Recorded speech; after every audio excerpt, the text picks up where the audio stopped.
조 바이든 미국 대통령이 19일 블라디미르 푸틴 러시아 대통령은 우크라이나로 들어갈 것이라며 침공 시 러시아 은행들은 달러로 거래하지 못하게 될 것이라고 밝혔습니다. 바이든 대통령은 이날 백악관에서 취임 1주년 기자회견을 열고 우크라이나 침공은 러시아의 재앙이 될 것이다. 러시아는 심각한 경제적 후과를 보게 될 것이라고 경고했습니다. 바이든 대통령은 푸틴 대통령은 그가 할 수 있는 가장 중대한 방식으로 미국과 북대서양 조약기구 나토를 시험하려 할 것이라면서도 푸틴 대통령이 전면전을 원한다고는 생각하지 않는다고 했습니다. 그럼에도 바이든 대통령은 이 사태가 통제를 벗어나게 될까 걱정된다면서 침공하면 2차 세계대전 이후 가장 중요한 사건이 될 것이라고도 했습니다.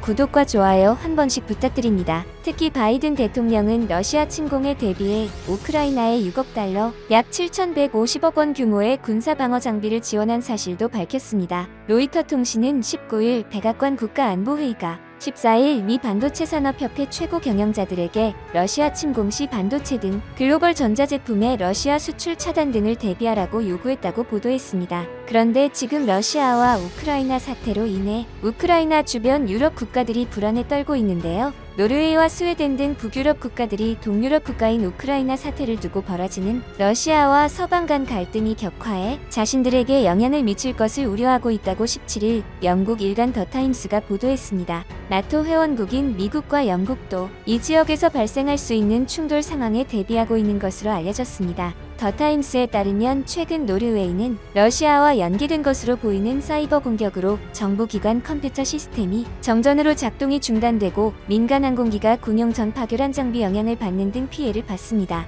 요나스 가르스첼의 노르웨이 총리는 더타임스 인터뷰에서 러시아 정보 지원을 받는 해커 집단이 노르웨이 기관들을 공격 대상으로 삼고 있다며 의회 등 주요 기관뿐만 아니라 민간 회사와 기술 연구소 등을 대상으로 한 하이브리드 공격이 발생해 매우 우려된다고 밝혔습니다. 실제로 러시아는 지난 1년 동안 북극 지역에 있는 과거 군사기지를 재가동하고 다수 활주로도 만들었으며 지난달에는 노르웨이에 10분 만에 도달할 수 있는 극초음속 순항미사일 치르콘 시험 발사에도 성공했다고 발표했습니다. 스첼의 노르웨이 총리는 우크라이나 지역에서 추가로 발생한 갈등의 영향은 북쪽으로 확산할 위험이 있다며 북극에 부는 찬 바람은 종종 다른 지정학적 분쟁의 여파에서 비롯된다. 그런 찬 바람이 우크라이나에서 불어오고 있다고 말했습니다. 스웨덴 역시 러시아가 발트의 연안 섬 고틀란드 지역에 다수 상륙정을 배치하고 자국 핵시설 상공에서 정체가 확인되지 않은 드론들이 발견되자 수백 명의 병력을 급파하기도 했습니다.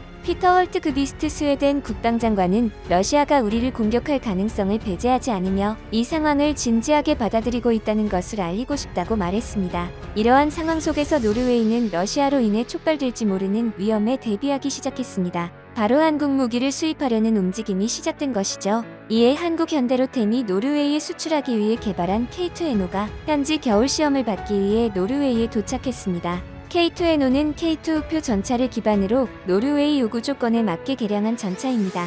여기서 NO는 노르웨이를 뜻합니다. K2 우표는 독일 레오파르트와 함께 노르웨이가 2025년 배치를 개시할 차세대 전차 후보에 올라 있습니다. 육군 전문 매체 아미레커그니션닷컴은 지난해 12월 31일 유튜브 동영상을 인용해 K2NO가 노르웨이에 도착했다고 전했습니다. 46초 분량의 동영상은 K2NO가 주포를 뒤로 한 채 차량 운반선에서 내려오는 모습을 담았습니다. 선박 추적 사이트 머린 트래픽에 따르면 K2NO는 차량 운반선 플래티넘 레이오에 실려 지난달 29일 노르웨이 북부 상업도시 드람멘항에 도착했습니다. K2NO는 현대로템이 지난해 10월 19일부터 23일까지 닷새간 경기도 성남 서울공항에서 열리는 서울국제항공우주 방위산업전시회에 실물을 전시한 전차입니다. 현대로템은 최대 10억 달러 약 1조 1,100억 원에 이르는 노르웨이 전차 사업 수주를 위해 K2NO를 개발했습니다. 노르웨이는 2001년 네덜란드에서 중고로 도입해 노후한 36대의 현역 레오파르트 2A4를 대체하기 위해 2022년 말 최종 업체를 선정하고 2025년까지 노르웨이의 전차 생산 설비 완공 후 생산을 개시해 2027년 총 200여 대 배치를 완료할 계획이었습니다. 여기에 현대로템의 K2 우표 전차와 독일 라인메탈의 레오파르트 2A7이 최종 경쟁자로 선정됐습니다.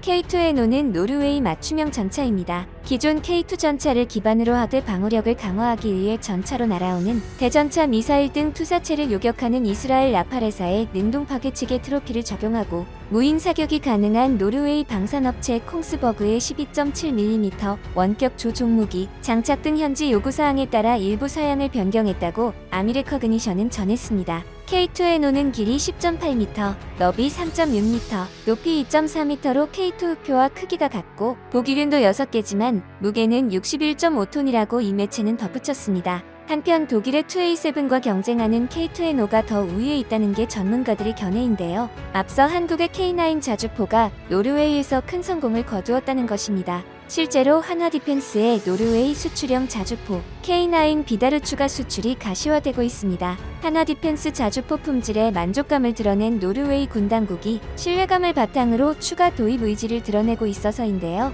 26일 업계에 따르면 라스러빅 노르웨이 육군참모총장은 최근 노르웨이 북부 여단이 4개 기동대대와 함께 더 많은 포병을 추가하면서 이에 따라 K9 자주포 도입이 필요함을 시사했습니다. 라스러빅 사령관은 K9 자주포 저격수로 직접 나서면서 K9의 내구성과 품질 등을 시험하며 K9 조달부터 교육, 테스트 측면에서 성공적이라고 평가했습니다. 라스러빅 군 사령관은 올 가을 K9 자주포 장비를 사용할 것이라며 몇 년 안에 부대 전체 K9 시스템이 가동될 것이라고 말했습니다. 이에 따라 노르웨이의 K9 자주포 추가 도입이 구체화될 전망이며 현재 노르웨이 군 당국은 한화디펜스와 2017년 맺은 수주 계약에 포함된 옵션분 23문 구매를 검토 중입니다. 이처럼 한국의 K9이 인정을 받았기 때문에 K2에노 선정에 좋은 영향을 미칠 거라는 분석입니다. 그리고 K2에노의 긍정적인 영향은 한 가지 더 있는데요. 바로 뛰어난 가격 경쟁력입니다.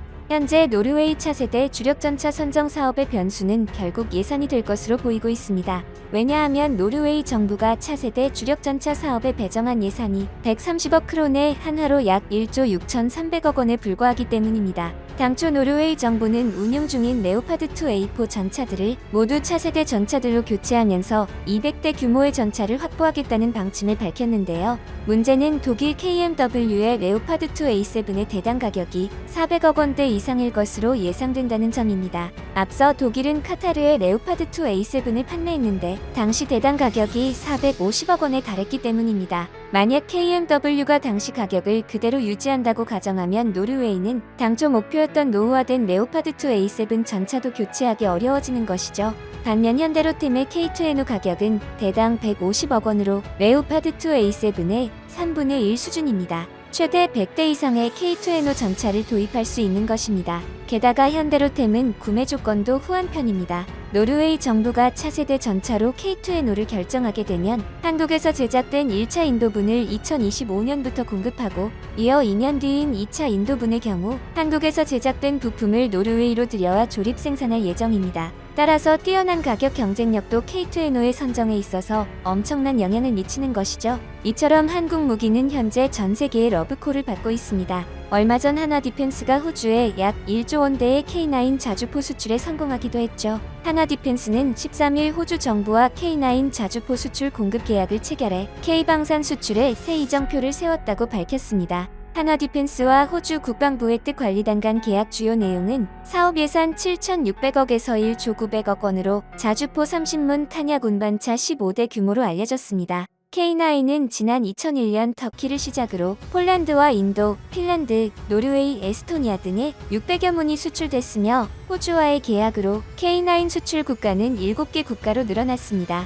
한편 K9은 탄생 이후 2030년대까지를 목표로 총 3단계의 추가적인 성능 개량이 추진되고 있습니다. 첫 번째 개량형인 K9A1 모델은 2018년부터 실전 배치됐는데 주 엔진의 가동 없이 임무를 수행할 수 있습니다. 또한 조종수의 야간 전망경을 열상형으로 바꿔 주야간 임무 수행이 가능해졌으며 자동 사격 통제 장치도 향상돼 실시간 탄약 현황을 더 편리하고 효율적으로 관리할 수 있게 됐습니다. 현재 두 번째 개량형인 K9A2 모델의 개발은 2027년 전력화를 목표로 진행되고 있는데요. 이 모델의 가장 큰 특징은 고반 응어포가 적용된다는 점입니다. 이는 탄약 장전을 100% 자동화할 수 있는 자동화 포탑을 탑재하는 것입니다. 또한 세 번째 성능 개량형인 K9A3 모델은 2030년대 실전 배치되는 것을 목표로 개발 중인데요. 가장 큰 특징은 사거리가 70에서 100km로 대폭 늘어나고 첨단 무인화 기술이 접목된다는 점입니다. 이를 위해 인공지능 기반의 사격 통제 기술과 원격 주행 기술이 적용됩니다.